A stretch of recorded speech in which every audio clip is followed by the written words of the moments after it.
आज हम एक ऐसे हीरो को याद करेंगे, भारतीय वायुसेना के एक ऐसे पायलट को जिन्होंने देश के लिए अपना सब कुछ न्योछावर कर दिया।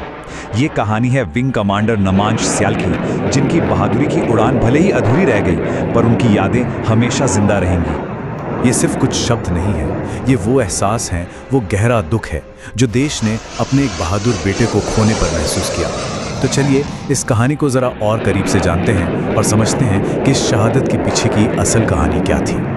कहानी की शुरुआत एक ऐसी घटना से होती है जिसने सिर्फ एक परिवार को ही नहीं बल्कि सच कहूं तो पूरे देश को झकझोर कर रख दिया।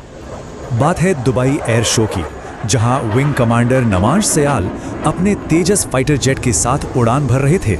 सब कुछ ठीक चल रहा था, लेकिन तभी एक ऐसा हादसा हुआ जिसकी किसी ने कल्पना भी नहीं की थी। विमान क्रैश हो गया। वो एक ऐसा पल था जिसने हर किसी को स्तब्ध कर दिया। तो कौन थे विंग कमांडर नमांश स्याल? इस हादसे के केंद्र में जो शख्स थे, आखिर वर्दी के पीछे वो कैसे इंसान थे? आइए जानते हैं। विंग कमांडर स्याल का ताल्लुक हिमाचल प्रदेश के कांगड़ा से था। उनकी पढ़ाई लिखाई सैनिक स्कूल सुजानपुर टीरा में हुई थी। अपने काम में वो इतने माहिर और अनुशासित थे कि हर कोई उनकी मिसाल देता था। और देशभक्ति तो जैसे उनके खून में ही थी, क्योंकि उनके पिता भी सेना से एक रिटायर्ड अधिकारी थे। देखिए, एक सैनिक की जिंदगी सिर्फ सरहद तक ही सीमित नहीं होती, बल्कि उनके घर में, उनके परिवार में भी हर पल जी जाती है।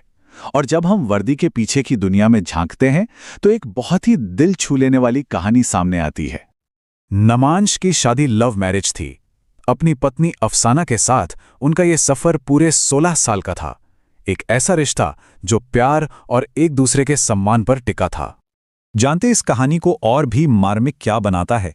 वो ये कि नमांश और उनकी पत्नी अफसाना दोनों ही भारतीय वायुसेना में अधिकारी थे। मतलब देश की रक्षा करने का सपना, वो कसम उन्होंने एक साथ देखी थी, एक साथ खाई थी। पर देखिए किस्मत का खेल, एक तेजस क्रैश ने उनके 16 साल के इस खूबसूरत सफर को एक झटके में खत्म कर दिया। ये शब्द उनकी पत्नी के दिल का हाल बयां करते हैं। सोचिए, एक तरफ पति की शहादत पर फख्र है और दूसरी तरफ एक ऐसा खालीपन है जो शायद जिंदगी में कभी भर ही नहीं सकता। भावनाओं का ये द्वंद्व समझना भी कितना मुश्किल है।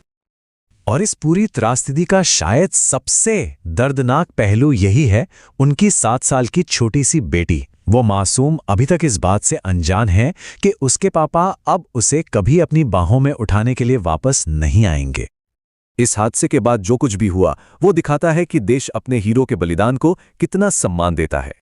जैसे ही नमांश के शहीद होने की खबर उनके गृहनगर कांगड़ा पहुंची, पूरे शहर में मातम छा गया। लोग उनके घर के बाहर जमा होने लगे। किसी को यकीन ही नहीं हो रहा था कि उनका बहादुर बेटा अब कभी वापस नहीं आएगा। तो चलिए अब देखते हैं कि इस वीर सपूत की अंतिम यात्रा कैसे पूरी हुई और देश ने उन्हें आखिरी सलाम कैसे दिया। तो हुआ ये कि शुक्रवार को ये दर्दनाक हादसा हुआ। शनिवार तक पूरे देश और उनके गृहनगर में शोक की लहर दौड़ गई और फिर रविवार को उनका पार्थिव शरीर कोयंबटूर के सुलूर एयरबेस पर लाया गया, जहां उन्हें पूरे सम्मान के साथ श्रद्धांजलि दी गई। ये कहानी हमें एक बहुत ही जरूरी सवाल पर सोचने को मजबूर कर देती है। जब कोई सैनिक देश के लिए सर्वोच्च बलिदान देता है तो हम उनकी बहादुरी को सलाम करते हैं और हमें करना भी चाहिए। लेकिन उस वर्दी के पीछे जो एक इंसान था, उसके सपने, उसका परिवार, उनकी जो अधूरी कहानियां पीछे छूट जाती हैं, उनका क्या? ये एक ऐसा सवाल है जो हमें हमेशा याद दिलाता रहेगा कि आज़ादी की कीमत क्या होती है।